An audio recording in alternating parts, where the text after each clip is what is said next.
आओ अब नेक्स्ट देखते हैं 1892 का भारत परिषद अधिनियम, इंडियन काउंसिल्स एक्ट। तो परिषद क्यों बोला कि इंडियन काउंसिल आ चुकी थी, ठीक है ना, मतलब Indian council secretary of state for India की जो परिषद थी, भारत परिषद उसको बोलते थे, उसके थ्रू होके निकलते थे, उसका बहुत बड़ा रोल होता था इन कानूनों को बनाने की ब्रिटिश संसद थी, ठीक है। ऐसे 1858 के एक्ट में देखा था अपन ने कि गृह सरकार में परिवर्तन हुए ब्रिटेन में, वो क्यों जारी किया गया, तो ये हर एक्ट में अपन पढ़ते हैं। तो मेन दो कारण इसमें आ रहा है। सबसे पहले कि एक भूतकाल की जो कमी थी 1861 वाले की जो कमियां थी वो अभी अपन जैसे देखेंगे कि विधान परिषद के अंदर क्या गैर सरकारी सदस्य कौन कौन होते थे। गैर सरकारी सदस्य जमींदार, अवकाश प्राप्त अधिकारी, राजे राजकुमार, जो कि जनता की आवाज़ नहीं थे। नॉट इक्वल टू मतलब जनता की आवाज़ नहीं थे, ठीक है। अपन ने पढ़ा था 1861 के अंदर कि 6 सदस्य, मतलब टोटल अधिकतम 12 हो सकते थे, मिनिमम 6, अधिकतम 12। ये गैर सरकारी होते थे 6, गैर सरकारी होते थे 6, और इन दोनों को जो मनोनीत करता था वो गवर्नर जनरल करता था, मनोनीत, इलेक्शन का कोई नहीं था। तभी अपन ने पढ़ा था इसके अंदर कि टेरिटोरियल रिप्रेजेंटेशन जो था वो 1861 के एक्ट से खत्म कर दिया गया था, ये ठीक है, ये चीज़ है। तो ये राजे राजकुमार ये आवाज़ नहीं थे जनता की, तो कोई मतलब नहीं था फिर आप ये विधान परिषद बना रहे हो तो कहीं की विधान परिषद, इसमें जनता का ही कोई से नहीं है, रिप्रेजेंटेशन नहीं है। तो दूसरा, गति पकड़ता राष्ट्रीयवाद, उसको कुचलने के लिए गति पकड़ता। देखो 1892 तक क्या क्या घटनाएं हुई थी। 1857 के अंदर क्या हुआ, 1857 का विद्रोह तो मैंने पढ़ा है। 1857 में क्या हुआ, विश्वविद्यालयों की स्थापना हुई। कहाँ, कलकत्ता, बम्बई और मद्रास। कलकत्ता मतलब बंगाल, वहाँ पे विश्वविद्यालयों की स्थापना हुई। तो ये विश्वविद्यालय जो थे ये नर्सरी बन गए, काहे की नर्सरी बन गए। नेशनलिस्टिक जो सेंटिमेंट्स थे उनमें ये उन नेशनलिस्टिक सेंटिमेंट्स यहाँ पैदा होते थे और उनको यूथ आगे बढ़ाता था। तो कोई भी आंदोलन हो उसकी सबसे बड़ी जो ताकत होती है वो युवा होता है। और युवा कहाँ मिलता है, युवा स्कूलों में नहीं मिलता, युवा कॉलेजों में मिलता है और विश्वविद्यालयों में मिलता है। तो आज भी अपन जैसे देखते हैं छात्र राजनीति के जो नेता होते हैं वो आगे जाके बड़े नेता बनते हैं राज्य के स्तर पे या देश के स्तर पे, ठीक है। तो ये ऐसे है। 1857 का विद्रोह, ये घृणा की भावना पैदा हो चुकी थी ब्रिटिशर्स के मन में भारतीयों के प्रति और भारतीयों के मन में ब्रिटिशर्स के प्रति। भारतीय जनपद सेवा, इंडियन सिविल सर्विस में जो अपॉइंट होते थे वो दम्भी और घमंडी होते थे, जिनका जनता से कोई लगाव नहीं था। बिल्कुल वैसे ही जैसे गैर सरकारी सदस्यों का जनता से लगाव नहीं था। जनपद सेवा में अपन ने देखा क्या कि 33 के चार्टर के अंदर तो जो था संरक्षण कोर्ट ऑफ डायरेक्टर्स का, उसमें कमी आई। और 1853 से ओसी हुआ, ओपन कॉम्पिटिटिव एग्जाम। पहले आए 63 सत्यमेव जयते। ब्रिटिशर्स के दो दमनकारी कानून, एक तो भारतीय समाचार पत्र अधिनियम, ये अपन पूरा डिटेल में आगे और पढ़ेंगे, लेकिन इनका ये सेंसरशिप करते थे भाई, जितना भी अखबार छापते थे उस पर कैंची चलाते थे। तो ये भाई सीधी सी बात है, भारतीय समाचार अधिनियम ये नहीं था कि प्रमोट करे भारतीयों की, हाँ हाँ तुम अपना अखबार निकालो, ब्रिटिशर्स के विरोध में बोलो, ऐसा नहीं था ऐसा काम। भारतीय शस्त्र अधिनियम, ठीक है, ये आया। तो इसके तहत क्या था, छोटे मोटे जमींदार वगैरह जो भी हथियार वगैरह रखना सारा करना वो बैन हुआ, ठीक, और सारी चीज़ें इसके अंदर आई। नेक्स्ट अपन देखते हैं कि भारतीय सूती वस्त्र पर ब्रिटेन में 5% आयात कर लगता था। आयात, इम्पोर्ट ड्यूटी। आयात मतलब ब्रिटेन जो भारत से आयात करता था, लेकिन वहाँ पे 5% इम्पोर्ट ड्यूटी लगता है, जिससे कि भारतीय कपड़ा महंगा हो जाए और उसको फिर वहाँ के ब्रिटेन के व्यापारी खरीदे नहीं, वो ब्रिटेन में निर्मित कपड़े को खरीदें।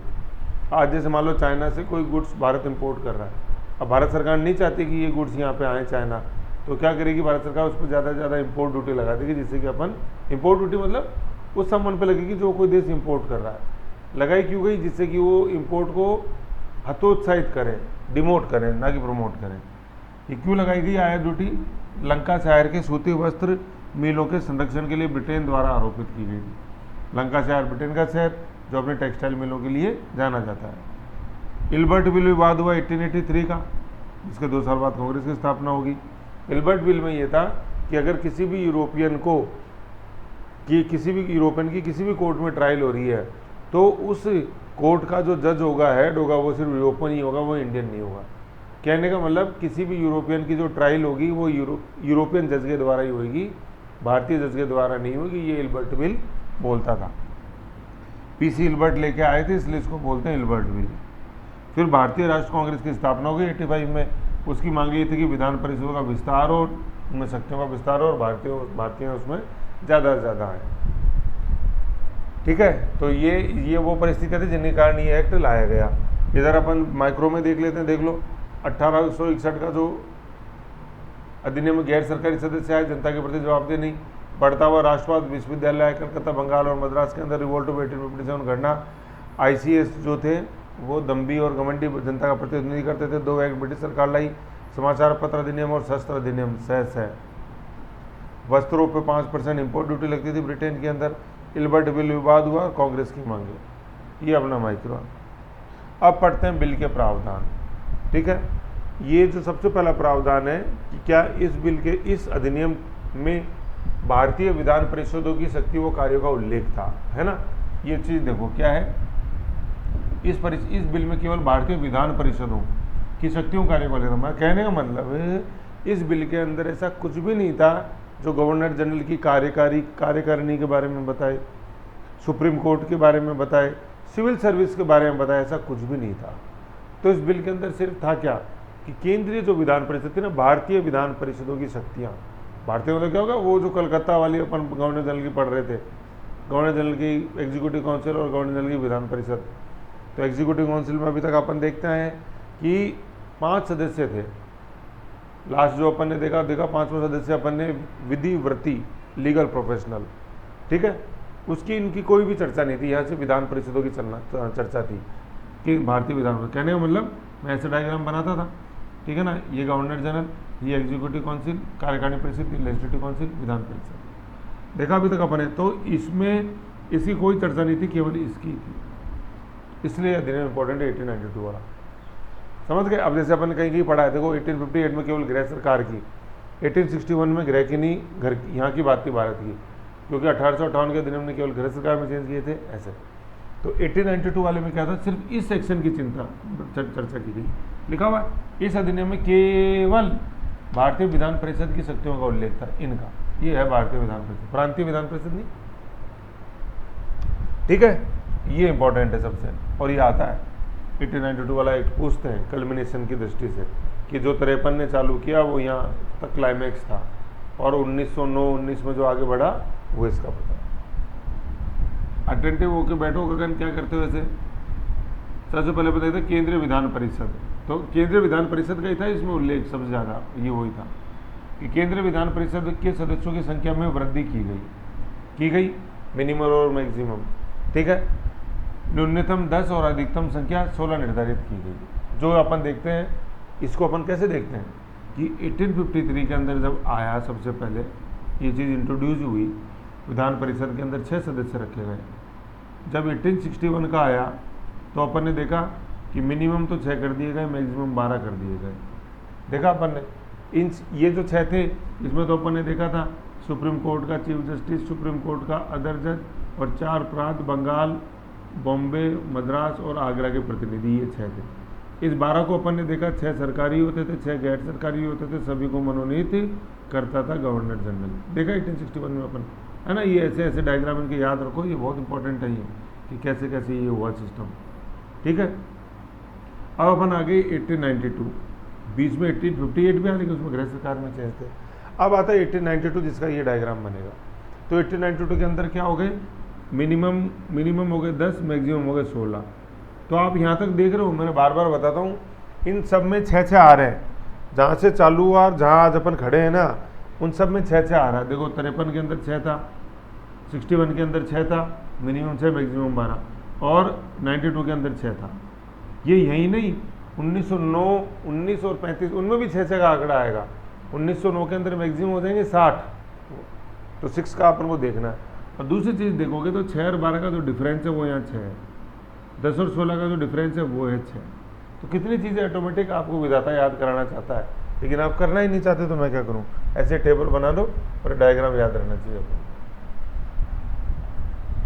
ठीक है, तो अब अपन इसके अंदर थोड़ा सा देख लेते हैं, इसको बने रहने दो इसके साथ साथ ही। चलो, तो 1892 का अधिनियम दिखाई दे रहा है पूरा, थोड़ा सा जूम करूं, ये जूम कर दो।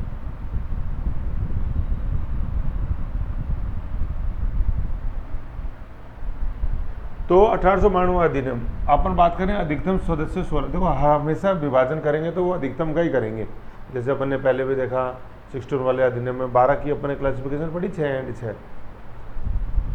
6 सरकारी थे और 10 गैर सरकारी थे। सरकारी का मतलब होता था जिन्हें ईस्ट इंडिया कंपनी तनख्वाह देती थी, ठीक है, वो सरकारी, जैसे सिविल सर्वेंट्स हो गए वो। गैर सरकारी जैसे अभी अपन ने पढ़ी जमींदार, भारतीय राजकुमार, राजे, अवकाश प्राप्त अधिकारी, है ना, मतलब जो कभी सिविल सेवा में थे अब नहीं है, रिटायर्ड, वो तो सरकारी नहीं हुए। जैसे रिटायरमेंट के बाद आप सरकारी थोड़ी रहते हो, आप तो घरेलू हो गए, नहीं हो, ठीक है। तो ये है 6 सरकारी 6 गैर सरकारी। जो 6 सरकारी थे उन्हें गवर्नर जनरल मनोनीत करता था, जैसे अपन ने 1861 वाले में पढ़ा। अब उससे अलग क्या था ये कि 1861 में ये वाला हिस्सा, यहाँ तो पहले 6 लिखा रहता था, वो भी गवर्नर जनरल मनोनीत करता, लेकिन ऐसा नहीं था। लेकिन फिर भी उसकी छाप बनी रही। कैसे बनी रही? ये 10 के 2 विभाजन थे, 5 और 5। 5 थे मनोनीत, ठीक है। जो पहले 6 हुआ करते थे विधान परिषद में गवर्नर के, वो 5 हो गए मनोनीत। तो 10 के 2 टुकड़े हो गए, 5 और 5, 5 दूनी 10, 5 तो हो गए मनोनीत और 5 हो गए निर्वाचित। ये निर्वाचित इसमें नहीं था ऐसा कुछ भी, 61 वाले में इसमें था, ठीक है। तो 5 तो हो गए मनोनीत, 5 हो गए निर्वाचित। तो देखो इसके अंदर सिड्डियाँ कितनी हैं, कभी भी सिड्डियाँ गिननी हो तो ये गिनो, 1, 2 और 3, तो 3 सिड्डियाँ हैं। अपन ने जब मैंने 61 वाला पढ़ाया तो उसमें सिर्फ 2 सिड्डियाँ थी, तो 2 से आ गई 3। अब जब 9 पढ़ेंगे तो उसमें आएगी 4। तो ऐसे लेवल से याद रखने हैं। तो पहला लेवल तो हमेशा आएगा सरकारी और गैर सरकारी, फिर दूसरा आएगा हमेशा इसी का क्लासिफिकेशन आएगा गैर सरकारी का। सरकारी का कोई क्लासिफिकेशन आगे नहीं बढ़ेगा, गैर सरकारी का। तो गैर सरकारी 2 तरह से हो गए, एक हो गया मनोनीत और एक हो गया निर्वाचित, ऐसे। फिर निर्वाचितों में यहाँ अपन देख रहे हैं 2 तरह के से निर्वाचित होके आते थे। एक तो प्रांतीय विधान परिषदों के द्वारा, जो प्रांतीय परिषद 4 सदस्य हो गए। 4 कौन कौन? बंगाल, बम्बई, मद्रास और आगरा ही है ना, आगरा की विधान परिषदों के द्वारा निर्वाचित, मतलब विधान परिषद के जो सदस्य होते थे ना, वो निर्वाचित करके भेजते थे अपने में से किसी को, जनता में से नहीं, अपने में से। और एक कलकत्ता वाणिज्य परिषद चुन के भेजता था। जैसे कलकत्ता वाणिज्य परिषद कलकत्ता वाणिज्य मंडल के जैसे जो हुए पूरा चैम्बर ऑफ कॉमर्स होता है, तो वो चैम्बर ऑफ कॉमर्स अपने में से किसी एक मेंबर को चुन के भेज देंगे वहाँ से। मेंबर उनका भी हो सकता है, बाहर से भी हो सकता है, कोई भी हो सकता है, लेकिन चुनते ही लोग थे मंडल। मंडल का मतलब ये होता है इलेक्टोरेट। आज जैसे अपन देखते हैं, आपने कॉन्स्टिट्यूशन के अंदर पढ़ा होगा विधान परिषदें होती है, विधानसभा और विधान परिषद। तो विधान परिषद के जो सदस्य होते हैं वो अलग अलग करीबन 6 प्रकार के इलेक्टोरेट्स के द्वारा चुने जाते हैं। कि कुछ एक इलेक्टोरेट होता है कि कॉलेज के जो टीचर्स हैं वो चुनेंगे, कॉलेज के स्टूडेंट चुनेंगे, नगर पालिका वगैरह और गवर्नर। तो अलग अलग इलेक्टोरेट्स होते हैं। इलेक्टोरेट मतलब मंडल मतलब ये लोग चुन के भेजेंगे, अपने में से नहीं, जो इनको अच्छा लगे उनको, ठीक है। अपने में से मतलब जरूरी नहीं कि वो उस समय उसका सदस्य हो, लेकिन उस कैटेगरी का होना चाहिए, यू समझ गए। तो ये इलेक्टोरेट होता है। प्रांतीय प्रतिनिधित्व की पुनः शुरुआत की गई। प्रांतीय प्रतिनिधित्व मान लो या टेरिटोरियल रिप्रेजेंटेशन मान लो यो, तो एक टेरिटोरियल रिप्रेजेंटेशन की छोटी सी टेबल बनाओगे आप। उस टेबल में क्या लिखोगे? ऊपर तो हेडिंग टेरिटोरियल रिप्रेजेंटेशन, क्या लिखेंगे कि 1853 के अंदर तो ये चालू हुआ था, नोट्स में लिखा हुआ बाकायदा। प्रांतीय प्रतिनिधित्व शुरू हुआ 53 के अंदर। ये प्रांतीय प्रतिनिधित्व खत्म कर दिया अपन ने 1861 में। क्यों? क्योंकि वो जो 6 के 6 जो थे, 6 इधर 6 उधर, टोटल 12, सारे के सारे मनोनीत होते थे। 3 राजा आए, बनारस का, पटियाला का और सर दिनकर राव, वो मनोनीत थे। अब आप बोले सर टेरिटोरियल रिप्रेजेंटेशन था, अरे वो था, लेकिन वो उस दृष्टि में नहीं था कि भाई वहाँ के निर्वाचित करके भेज रहे हैं। गवर्नर जनरल जिसको चाहे उनको रख सकता था, जरूरी नहीं कि उन राजाओं को भी लेके आता, वो 6 से काम चल जाता अपना, जो सरकार के जो 6 मनोनीत थे। फिर आया 1892, इसके अंदर ही टेरिटोरियल रिप्रेजेंटेशन वापस चालू हुआ, जो अभी अपन देख रहे हैं यहाँ पे आए ना, ये प्रांतीय, तो ये प्रांतीय प्रतिनिधित्व चालू हुआ। ऐसे अपन को देखना ही है। फिर अपन जैसे केंद्रीय सेंटर के अंदर देखें कि प्रशासनिक केंद्रीकरण कब आया? 33 के अंदर। प्रशासनिक विकेंद्रीकरण कब आया? 53 के अंदर। ऐसे तो कंपेरेटिव ऐसे टेबल बनाओ, जैसे अभी मैंने उधर बनाई थी, इधर बनाई, ऐसे सिविल सर्विस की बनाओ, कब कब क्या हुआ। 3 की टेबल से अपन को अच्छी याद रखनी है। एक तो सिविल सेवा का विकास, क्रम में देखते हैं। पहले तो केंद्रीय कार्यकारिणी, दूसरा केंद्रीय विधानसभा, तीसरा टेरिटोरियल रिप्रेजेंटेशन और चौथा सिविल सर्विस। कंपेरेटिव बनाओ कि कब कब क्या हुआ, तब जाके चीज़ें सेट होंगी अपने दिमाग में। तो ऐसे ही अपना 1892 का इन 16 का क्लासिफिकेशन था। पहला क्लासिफिकेशन क्या है, 6 और 10। फिर 10 को 2-2 टुकड़ों में बांटेंगे अपन, 5 और 5। 5 मनोनीत हो गए, 5 तो मनोनीत हो गए, मतलब गैर सरकारी 5 मनोनीत, 5 आए निर्वाचित। मनोनीत का जो विलोम होता है वो इधर हमेशा विलोम चलते हैं। विलोम कैसे, ऊपर पहले इधर सरकारी तो इधर गैर सरकारी, विभाजन विलोम में होता है। फिर गैर सरकारी विभाजन किया अपने मनोनीत, और मनोनीत का विलोम जो होता है वो निर्वाचित, निर्वाचित आ गया। फिर निर्वाचित में अपन ने देखा कि 4 तो आए प्रांतों से और 1 आया कलकत्ता व्यापार मंडल या वाणिज्य मंडल। समझ गए। तो ये इलेक्ट्रेट होते थे जो चुनते थे और प्रांतीय प्रतिनिधि की शुरुआत हुई। तो अपन ने इस अधिनियम की विशेषता देखी थी कि इस अधिनियम में केवल केंद्रीय विधान परिषद के बारे में चर्चा थी जो यहाँ है। तो उसके ये तो संगठन था, केंद्रीय विधान परिषद का स्ट्रक्चर या संगठन, जैसे आज भी अपन लोकसभा राज्यसभा का पढ़ते 530 20 + 2 और 238 + 12, ठीक है। ऐसे ही ये इसकी संगठन थी। ये इसको टेबुलर फॉर्म में लिख दिया अपन ने, क्या कि अपन ने देखे टोटल सदस्य 16, 6 हो गए सरकारी, 10 हो गए गैर सरकारी। ध्यान रखो अपन कहाँ लेवल पे चल रहे हैं, ये पहला लेवल है।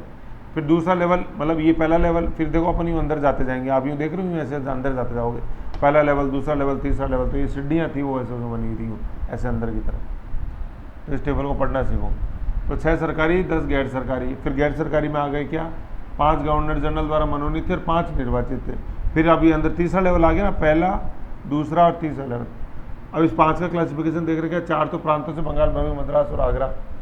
आगरा प्रांत जो था, स्थापना जिसे गठन किया गया 35 में और इसको प्रांत का दर्जा दिया गया था 36 में। तो 36 ही ऑप्शन रहता, ठीक है ना। आगरा, यही यूपी बनेगा 1902 के अंदर, United province of Agra and Awadh.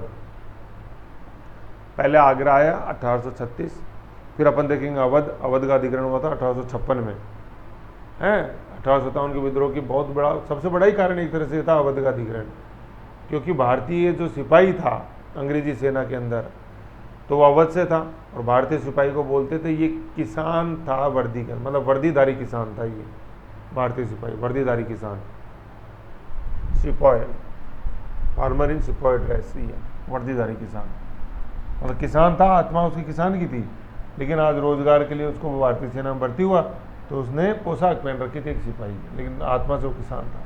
तो अवध का अधिग्रहण उसको बहुत पिंच हुआ, समझ गए। तो ये आ गया। और ये उत्तर पश्चिमी प्रांत, उत्तर पश्चिमी सीमांत नहीं, फ्रंटियर प्रोविंस तो 1901 में बनेगा, खान अब्दुल गफ्फार का प्रांतीय वो तो 1901 में बनेगा।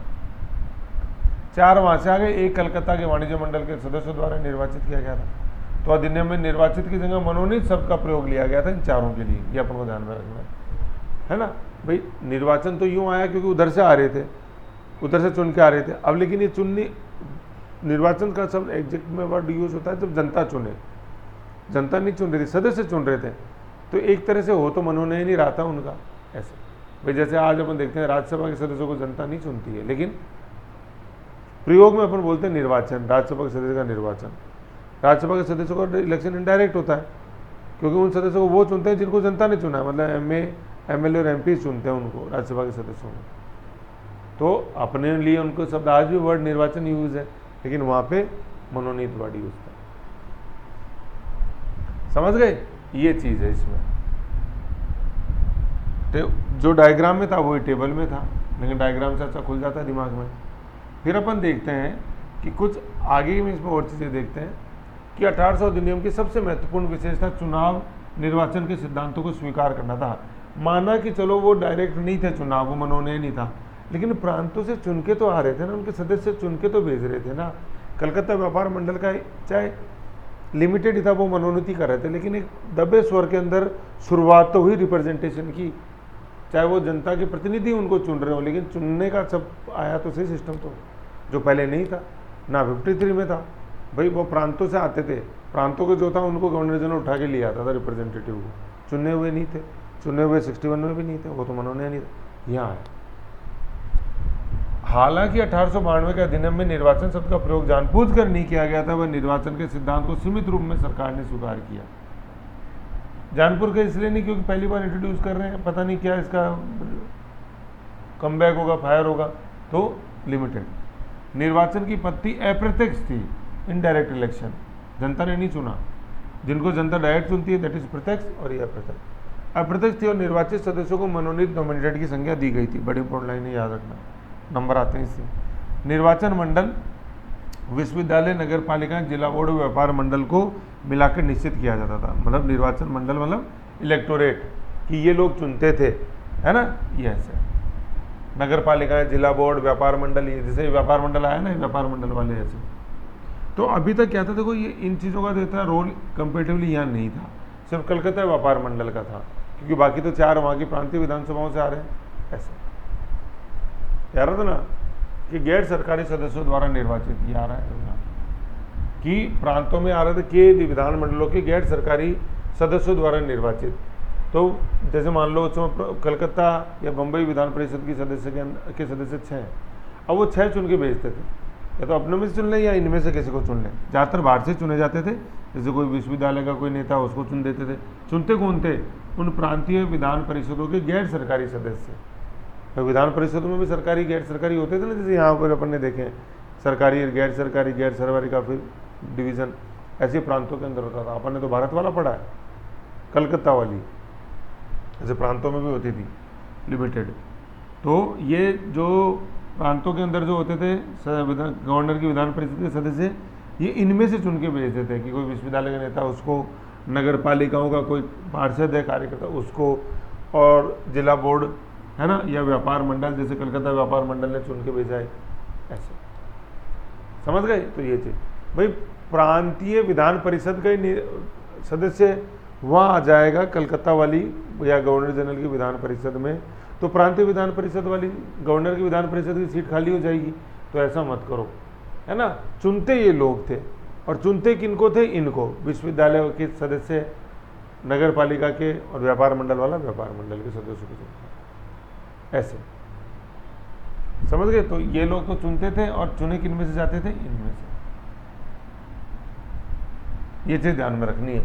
तो देखो, थोड़ा सा इसके ऊपर मंथन करो, विचार करो, चीज़ें बिल्कुल क्लियर कट लिखी हुई हैं, परेशान होने की कोई ज़रूरत है नहीं।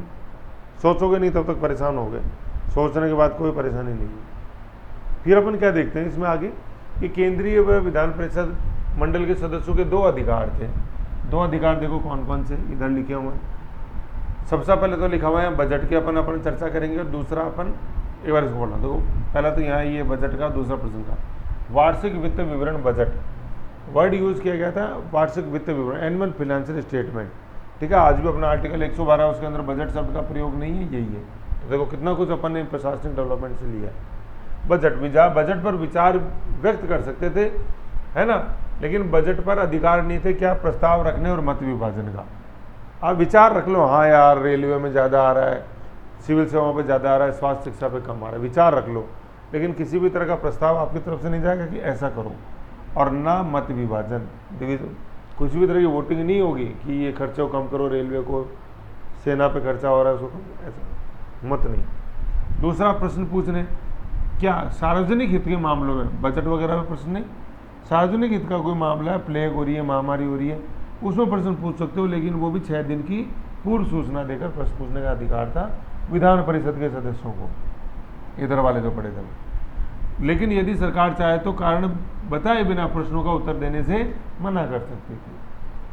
अनुपूरक प्रश्न, सप्लीमेंट्री क्वेश्चन नहीं पूछ सकते थे। अनुपूरक क्या होता है? जैसे उन्होंने पूछा, जैसे मान लो उन्होंने पूछा कि बंगाल के अंदर प्लेग क्यों फैला, या बंगाल के अंदर अकाल क्यों फैला, तो प्रश्न में आ गया कि हाँ भाई ऐसे ऐसे बारिश नहीं हुई, ये अनाजों का एक्सपोर्ट हुआ तो इसलिए अकाल हुआ।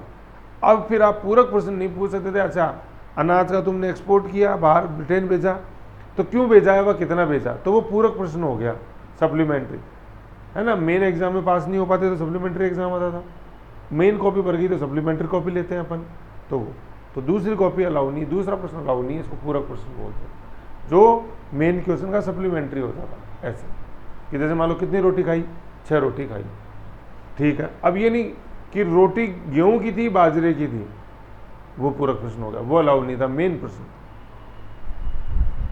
तो ये 2 चीज़ें थी क्या, एक तो बजट पर क्या विचार व्यक्त कर सकते थे, लेकिन जो नहीं कर सकते थे प्रस्ताव और मत विभाजन प्रश्न पूछ सकते थे। प्रश्न किस पे? लोकहित के, ठीक है ना, लिखा हुआ है ना, सार्वजनिक हित के, लोकहित सार्वजनिक हित के। लेकिन वो भी 6 दिन की सूचना है, पूर्व सूचना देकर, पूर्व सूचना, प्रायर अनुमति, ठीक है ना। जैसे आज पूछेंगे अपन तो 6 दिन बाद, आज अपन पूछ ले, परमिशन ले लेंगे कि सर मैं प्रश्न पूछूंगा, और प्रश्न पूछा कब जाएगा, आज के 6 दिन बाद। फिर मना ही कर सकता था सरकार, चाहे तो नहीं प्रश्न नहीं पूछो, कभी परमिशन दी हुई है उसको मना कर सकते थे। फिर ये SQ क्या लिखा हुआ है, सप्लीमेंट्री क्वेश्चन लिखा हुआ है SQ, SQL नहीं है स्ट्रक्चर्ड कोड लैंग्वेज, ये सप्लीमेंट्री क्वेश्चन। फिर अब देखते हैं अपन कि देश के सबसे प्रगतिशील लोग इनमें आने लगे, देश के सबसे प्रगतिशील लोग। अब जैसे मैं बताया था किनको चुनते थे विश्वविद्यालय के जो नेता होते थे अच्छे उनके, तो देखो ये वो थे गोपाल कृष्ण गोखले, ठीक है, ये चुन के आने लगे कहाँ, गवर्नर जनरल की विधान परिषद में। ऐसे गोपाल कृष्ण गोखले हॉस्टल अपन देखते हैं, बहुत इंपॉर्टेंट व्यक्ति हैं। और ये कौन, महात्मा गांधी के राजनीतिक गुरु, पॉलिटिकल लीडर गोपाल कृष्ण गोखले, देख लो आप, ठीक है। महात्मा गांधी के राजनीतिक गुरु ने, जिनसे महात्मा गांधी ने सीखा कि राजनीति क्या होती है, वो व्यक्ति थे गोपाल कृष्ण गोखले, समझ गए। और मॉडरेट्स में बहुत बड़ा नाम था, एक तो सबसे बड़ा नाम था मॉडरेट्स का, नरम दल और गरम दल था, नरम दल के ही गोपाल कृष्ण गोखले। सेकंड है आशुतोष मुखर्जी, बहुत इंपॉर्टेंट व्यक्ति। रास बिहारी घोष, ठीक है ना, ये फिर धीरे धीरे अपन जब देखें ना उग्रवाद का, उसमें इनका नाम आएगा, रास बिहारी घोष।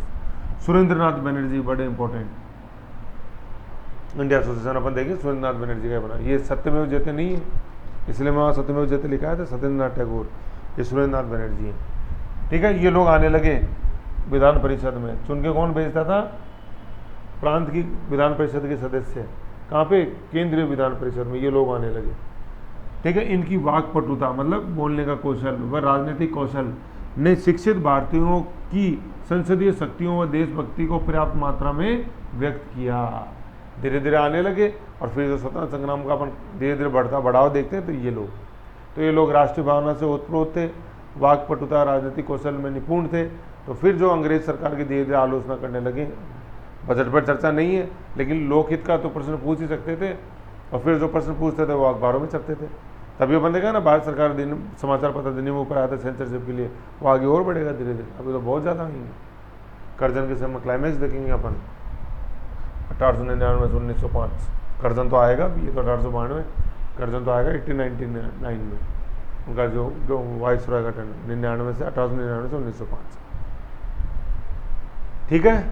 ये था, ये लिखा अपन ने, प्रगतिशील लोग आने लगे, जी गोपाल कृष्ण गोखले, AM आशुतोष मुखर्जी, RBG रास बिहारी घोष, ये प्राइमरी कलर नहीं है, रेड ब्लू ग्रीन RBG, ठीक है, 3 प्राइमरी कलर होते हैं, आता है जीके में क्वेश्चन, रेड ब्लू और ग्रीन, यह है रास बिहारी घोष, और SNV सुरेंद्रनाथ बनर्जी। वाक्पटुता राजनीतिक कौशल से भारतीय राष्ट्र लोग आगे बढ़ा।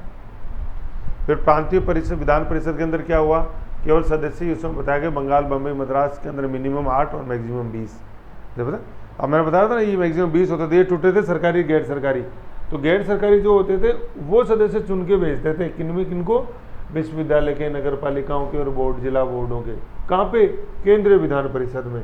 किन किन सदस्यों को भेजा, कौन कौन आए केंद्रीय विधान परिषद में, गोपाल कृष्ण गोखले, GKG,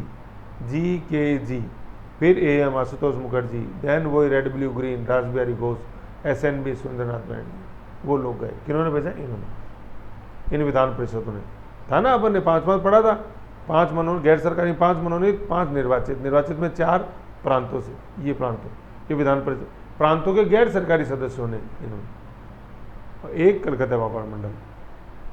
ऐसे NWP जिसको UP बोलते थे, उसके अंदर मैक्सिमम 20 थे, और बम्बई, बंगाल और मद्रास, बंगाल, बम्बई और मद्रास 3 प्रेसिडेंसियाँ थी, उनके अंदर मैक्सिमम 20 थे, इसके अंदर मैक्सिमम 15 थे, UP वाली। निष्कर्ष के रूप में क्या ये लिखा हुआ था, 8 से 20 और 15। निष्कर्ष के रूप में क्या बोलते हैं, यद्यपि प्रतिनिधि सरकार बहुत दूर की बात थी, फिर भी कुछ न कुछ आरंभ तो हुआ, आए ना, वाक्पटुता कौशल और राजनीतिक कौशल में जो निपुण थे वो आने लगे धीरे धीरे।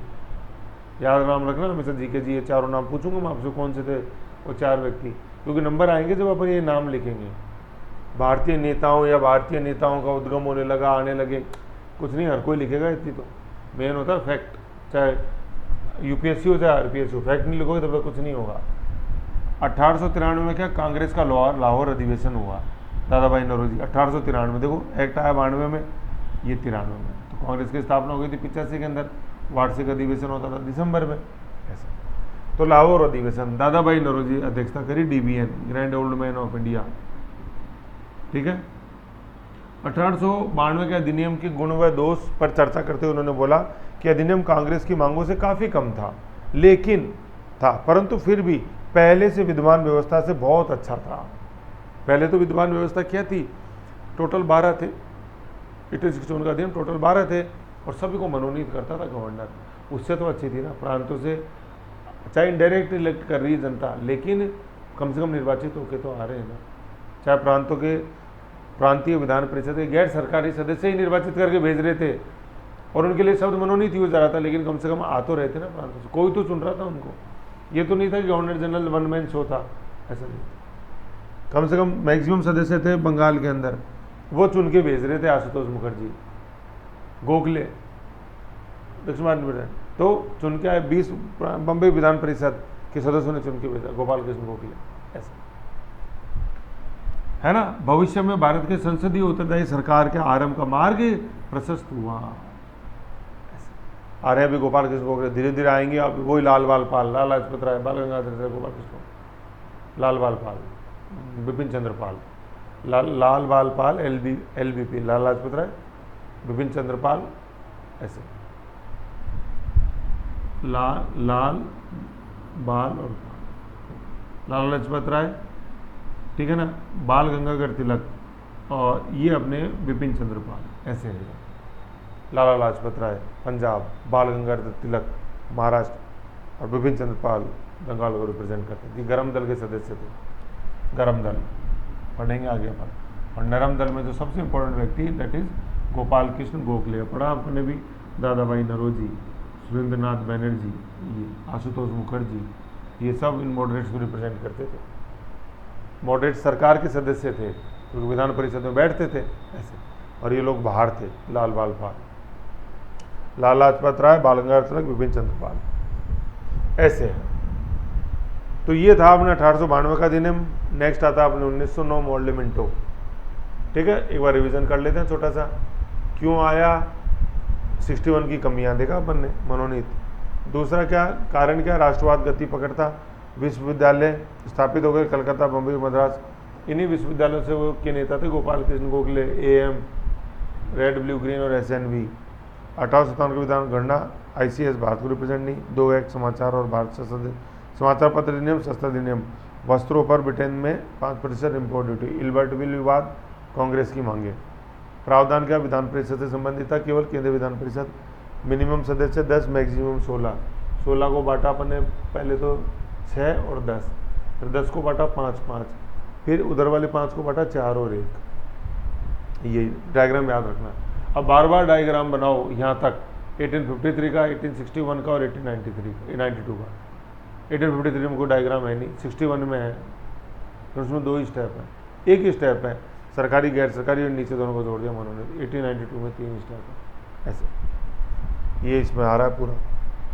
फिर चुनाव में निर्वाचन शब्द का यूज नहीं हुआ, सीमित शब्दों में निर्वाचन था, अप्रत्यक्ष निर्वाचन था।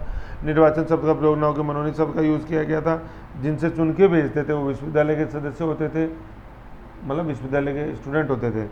जिनको जो भेजते थे वो तो विधान परिषद के सदस्य, जिनको भेजते थे वो विश्वविद्यालय के सदस्य या स्टूडेंट, नगर पालिका के सदस्य, जिला बोर्डों के सदस्य, व्यापार मंडल के सदस्य, ठीक है ना। एक सदस्य व्यापार मंडल से आता था ना, सबसे पहली बार 1892 से आया कलकत्ता व्यापार मंडल का सदस्य, इसलिए इंपॉर्टेंट है ये अधिनियम।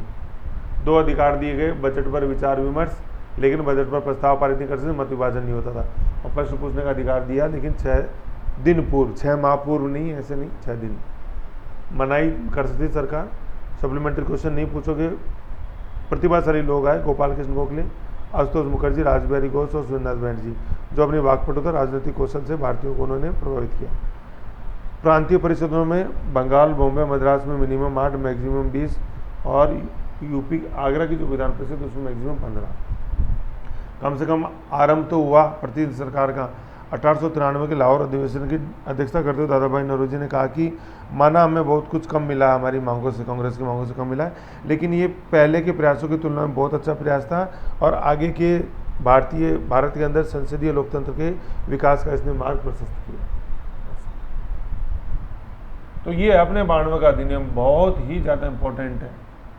प्री मेन दिशाएं अलग है ना, और आम स्टूडेंट नहीं पढ़ता। 100 बच्चे अगर दे रहे होंगे ना मेंस, उनमें 95% को इन टॉपिक को छोड़ के आते हैं, सिर्फ 5%, और उन 5 में से सिलेक्शन लेके जाते हैं। ठीक है, तो अपन जितना भी पढ़ रहे हैं पॉलिटी तो है ही, मेन ये अपन पढ़ रहे हैं ऑप्शनल की दृष्टि से। ठीक है ना, ऐसे प्री में तो क्वेश्चन आता ही आता है, लेकिन प्री में चूक जाए मेन नहीं चूकता, कभी भी पूछते हैं। बिल्कुल टोटल अपन ऑप्शनल के हिसाब से चल रहे हैं। हिस्ट्री ऑप्शनल IAS मेंस के लिए, लेकिन इतना अपन गहरा पढ़ रहे हैं कि छोटा मोटा क्वेश्चन तो फट उड़ा जाएंगे अपन। नेक्स्ट अपने मॉर्गले-मिंटो सुधार 1900 में। तो अभी तक देखो इसमें बिल्कुल एक नई शुरुआत आएगी। देखो मैं दिखा देता हूँ आपको 60 सदस्य, ये इसका डायग्राम है, देख लो। पहली सीढ़ी, दूसरी, तीसरी, मैंने बोला था चौथी आएगी, या चौथी आ गई। तो ये सीढ़ियाँ तभी टूटेंगी जब पहले एक बार तसल्ली से 61 की सीढ़ियाँ बनाओ, 92 की बनाओ, बार बार बनाओ, जितनी बार बना सकते हो बनाओ। मतलब 53 में सीढ़ी नहीं है, लेकिन फिर चालू वहाँ से होता है। 61, 92 ऐसे बनाओ, और ये 1900 में बार बार बनाओ। इन डायग्रामों को बिल्कुल एक पेज पे चिपका लो, फोटो खींच के प्रिंट निकाल के एक पेज पे चिपका लो, ऐसा कैसा, और बार बार देखो ये डायग्राम और उसकी फिर नीचे की टेबल ही ऐसे। देखो इसकी टेबल देखो कितनी बड़ी है, जो डायग्राम में था वो टेबुलर में लिखा हुआ है ऐसे। इनको जब पढ़ोगे करोगे ना, फिर जाके कहीं आपके देखो मज़ा आएगा, कॉन्फिडेंस आएगा। ऐसे नहीं तो यूँ सतह ही लिखोगे और फिर बोलोगे सतह में, फिर लिख के आओगे नंबर नहीं आया, बोलोगे सर ऐसे पढ़ाते थे यार, ऑनलाइन पढ़ाते थे, समझ में नहीं आता था, क्लास पता नहीं कब होती थी कब नहीं होती थी। अरे जो आ गया उसको तो ले ले यार, बाद की तो बाद में देखेंगे अपन। ऐसा तो खुद तो डूबोगे ही, फिर सनम हम तो डूबेंगे, तुम्हें भी साथ लेके डूबेंगे। वैसा मत करो, आप भी तैरो और मुझे भी तिराओ। नेक्स्ट देखते हैं मॉडल-मिंटो। ओके, और इनके अपने प्री के भी क्वेश्चन दिए हुए हैं, मेन के भी दिए हुए हैं आपको मेरे द्वारा। सार्थक फैक्ट्स हैं, मेन से क्वेश्चन है, उसमें देखो इनको। नेक्स्ट देखते हैं अपने मॉडल-मिंटो।